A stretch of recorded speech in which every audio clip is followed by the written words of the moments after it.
Okay. Now we are going to start with accounts and records. Okay. अब GST है self assessment based system. Okay, मतलब आप लोग क्या कर रहे हो, खुद ही टैक्स पेमेंट कर रहे हो, खुद ही अपना आईटीसी डिटरमाइन कर रहे हो, सब खुद कर रहे हो. तो गवर्नमेंट कहता है कि आपको अकाउंट्स एंड रिकॉर्ड्स मेंटेन करने पड़ेंगे, क्योंकि आगे जा करके हमें अगर चेक करना पड़ा तो हम आकर के देख लेंगे. ओके, तो यहाँ पर जो गवर्नमेंट है वो हमसे कहती है कि आप अकाउंट्स एंड रिकॉर्ड्स मेंटेन करो. सो अकाउंट्स एंड रिकॉर्ड्स आपको एज पर सेक्शन 35 क्या मेंटेन करना है वो सुनो.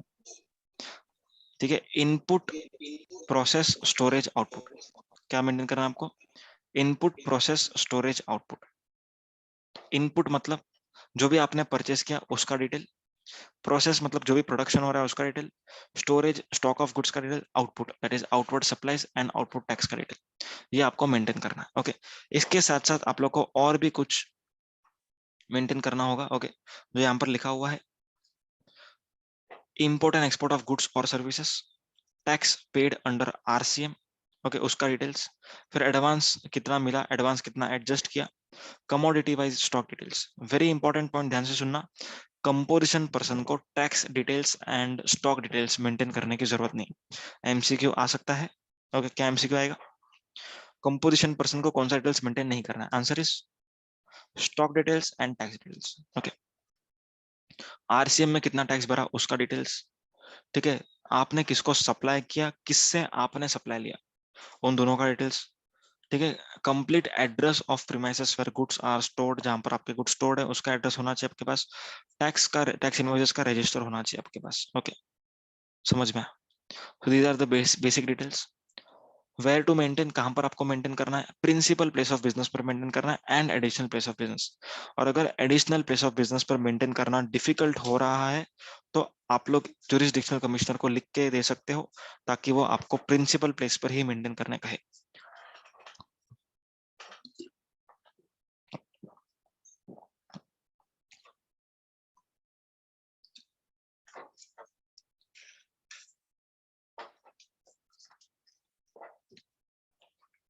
कुछ स्पेसिफिक पर्सन होते हैं, उन लोग को रिकॉर्ड्स मेंटेन करने पड़ेंगे. ओके, अलग अलग. अभी एजेंट है अगर, ओके एकदम लॉजिकल है, अगर एजेंट है तो जो ऑथराइजेशन मिला है प्रिंसिपल से वो उसको मेंटेन करना है. प्रिंसिपल के बिहाफ पर उसने कितना गुड्स बेचा वो मेंटेन करना है. एंड अकाउंट्स जो वो हर महीने या फिर हर वीक प्रिंसिपल को दे रहा है वो मेंटेन करना है. मैन्युफैक्चरर को क्या मेंटेन करना है, कितना प्रोडक्शन हुआ वो. ओके, एंड अगर सर्विस प्रोवाइडर है जैसे रिपेयर मेंटेनेंस सर्विस, ओके, तो रिपेयर मेंटेनेंस में कितने कंज्यूम किए उसने मटेरियल, उसका डिटेल देना पड़ेगा. समझ में, रिकॉर्ड मेंटेन करना. अगर क्लियरिंग फॉरवर्डिंग एजेंट है तो कितने गुड्स उसने क्लियर करवाए, किसके क्लियर करवाए वो रिकॉर्ड रखो. अगर वर्क्स कॉन्ट्रैक्टर है तो किसका काम आपने किया, ओके, कितना काम आपने किया, उस काम में आपने कितना गुड्स यूज किया, एंड किन लोगों से आपने सर्विस लिया एंड किन लोग को आपने सर्विस दिया, उसका रिकॉर्ड मेंटेन करना. नेक्स्ट इज ओनर और ऑपरेटर ऑफ वेयर हाउस और ट्रांसपोर्टर. अगर आप वेयर हाउस कीपर हो या फिर ट्रांसपोर्टर हो, देन इन दैट केस चाहे आप रजिस्टर्ड हो या ना हो, दोनों ही केस में आपको रिकॉर्ड्स मेंटेन करने पड़ेंगे. क्या रिकॉर्ड्स मेंटेन करने पड़ेंगे, ट्रांसपोर्टर को जो गुड्स उसने ट्रांसपोर्ट किए उसका डिटेल्स. ठीक है, किसका गुड्स उसने स्टोर किया हुआ है उसका डिटेल्स. ओनर और ऑपरेटर ऑफ वेयर हाउस, उसने किसका गुड्स रखा हुआ है, कि कौन गुड्स लेकर के गया, उसका साइन वगैरह होना चाहिए, एक रजिस्टर होना चाहिए. ठीक है, कितना आया कितना जा रहा है, कितना स्टॉक में, वो सब होना चाहिए. Okay, and warehouse keeper को ओनर वाइज आइडेंटिफाई कर सके, आइटम वाइज आइडेंटिफाई कर सके, ऐसा एक सिस्टम मेंटेन करना होगा. मतलब अगर मैं आपके वेयर हाउस में आता हूँ तो आपको मालूम होना चाहिए कि ये कमोडिटीज मेरी हैं. ओके, ये ओनर है इसका एंड ये कमोडिटीज हैं इसकी. तो इतना अच्छा सिस्टम आपको मेंटेन करना पड़ेगा, अकाउंट्स एंड रिकॉर्ड्स मेंटेन करना पड़ेगा. किस फॉर्म में मेंटेन करना, ठीक है, हार्ड कॉपी में करना है तो हार्ड कॉपी में करो, इलेक्ट्रॉनिक फॉर्म में करना है तो इलेक्ट्रॉनिक फॉर्म में करो. ओके, पर उसका बैकअप आपको लेना पड़ेगा. आप उसको इरेज नहीं कर सकते, ओवरराइट नहीं कर सकते.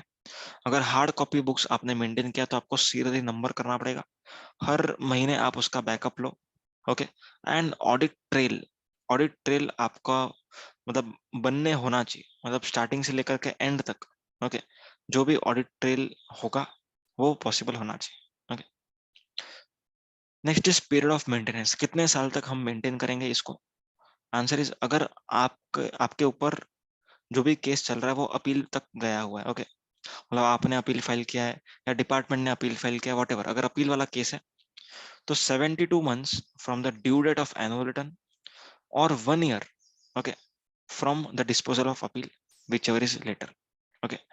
अगर सब्जेक्ट मैटर ऑफ अपील है, पहले मैंने बी बता दिया, 72 months from the due date of annual return or 1 year from final disposal whichever is later, if it is not a matter of appeal, okay, appeal में नहीं गया, एकदम normal case है, तो 72 months। अपील वाला है तो 72 months और 1 year from disposal of appeal, appeal के बाद भी आपको मेंटेन करना पड़ेगा 1 साल तक। समझ में? नेक्स्ट, सम डिपार्टमेंटल क्लैरिफिकेशंस, ओके।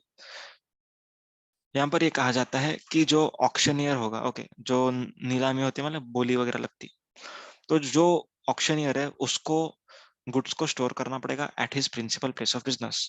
समझ में?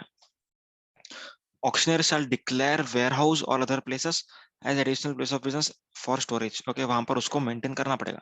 लेकिन अगर उसको डिफिकल्टी हो रहा है मेंटेन करने के लिए, तो जुरिस्डिक्शनल ऑफिसर को लिख करके देगा कि मैं इस एडिशनल प्लेस ऑफ बिजनेस पर रिकॉर्ड मेंटेन नहीं कर सकता क्योंकि ये सेंसिटिव रिकॉर्ड्स है, वहां पर कोई भी आता जाता है देख लेगा तो तकलीफ हो जाएगा, सो बेटर है मैं इसको प्रिंसिपल प्लेस पर रखूं। तो ऐसा अलाउ कर सकता है jurisdictional officer, okay. Next, if goods are stored in the godown of transporter, godown has to be declared as additional place of business by recipient, okay. So अगर आप लोग ट्रांसपोर्टर के गोडाउन में गुड्स को store करते हो तो transporter का गोडाउन भी आपका एडिशनल प्लेस ऑफ बिजनेस होना चाहिए, ओके। अगर कोई ट्रांसपोर्टर है जिसका एक से ज्यादा स्टेट में बिजनेस है, ओके, तो यहाँ पर उसको कॉमन एनरोलमेंट नंबर लेना पड़ेगा, ओके, एंड उसको ई-वे बिल बनाना पड़ेगा, okay. Such enrolment number shall be used for generating e-way bill. So transporters को यहाँ पर यह कहा जाता है कि आपको कॉमन एनरोलमेंट नंबर लेना है, ओके। अब जीएसटी में रजिस्टर्ड हो ना हो उससे कोई फर्क नहीं पड़ता, आपको कॉमन एनरोलमेंट नंबर मिलेगा, ओके। सो एक से दूसरे स्टेट में जाने के लिए आप लोग को अगर ई-वे बिल बनाना पड़े, ओके, तो अगर आप भी ई-वे बिल बना सकते हो, that is obvious, okay. Transporter can generate e-way bill, so transporter can generate e-way bill through common enrolment number. समझा? नॉर्मली सप्लायर ही करता है, ओके। अगर अनरजिस्टर्ड से आप लोग लेते हो कुछ गुड्स तो रजिस्टर्ड रिसिपेंट भी ईमेल बना सकता है और ट्रांसपोर्टर भी बना सकता है। ट्रांसपोर्टर कौन से बेसिस पर बनाएगा? कॉमन एनरोलमेंट नंबर के बेसिस पर, okay. So here we complete with accounts and records.